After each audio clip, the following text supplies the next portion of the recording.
Bus నాది చిన్న పల్లెటూరు శ్రీకాకుళం పక్కన. నేను పెద్దగా స్టడీ అని చేయలేదు. అమ్మ నాన్న వాళ్ళు కూడా పెద్దగా చదువుకోలేదు. మేము మొత్తం నలుగురు అక్క చెల్లెలము. చిన్నప్పటి నుంచి కష్టం ఏంటో నాకు బాగా తెలుసు. ఎందుకంటే అమ్మ నాన్న వాళ్ళు కూడా మాకు అలాగే చూశారు.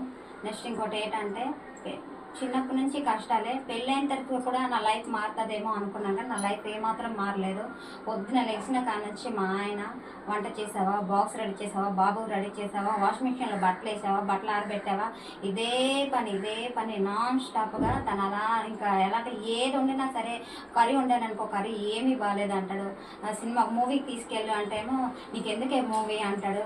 కొన్ని హెయిర్ బ్యాండ్ కానీ ఏదైనా జగదాంబ వెళ్దాము అంటే నీకెందుకే అంటాడు. నీకేమీ తెలీదు, నువ్వు చదువు అని మొద్దువి, నీకేమీ తెలీదు అని మా ఆయన అలా అంటూనే ఉంటాడు. నేనేటా అనేది మా ఆయనకి తెలియాలి అంటే బిగ్ బాస్కి రావడానికి కారణం మా ఆయననే. ఎందుకంటే నీకేమీ తెలీదు, సగం జీవితం నాకు ఇక్కడే అయిపోయింది పూర్తిగా. ఉన్న జీవితం అయినా సరే నేనేటా అనేది బిగ్ బాస్కి వచ్చిన తర్వాత నేను చూపించుకోవాలి. నెక్స్ట్ ఇంకోటి ఏంటంటే అబ్బా నా భార్యనే నా ఇంత బాగా ఆడుతుందని మా ఆయన అనుకోవాలి. సో నేను ఆడాలి అంటే మీరు నాకు ఒక అవకాశం ఇవ్వండి బిగ్ బాస్, మీరు పిలుస్తారని ఆశతో ఎదురు చూస్తున్నాను.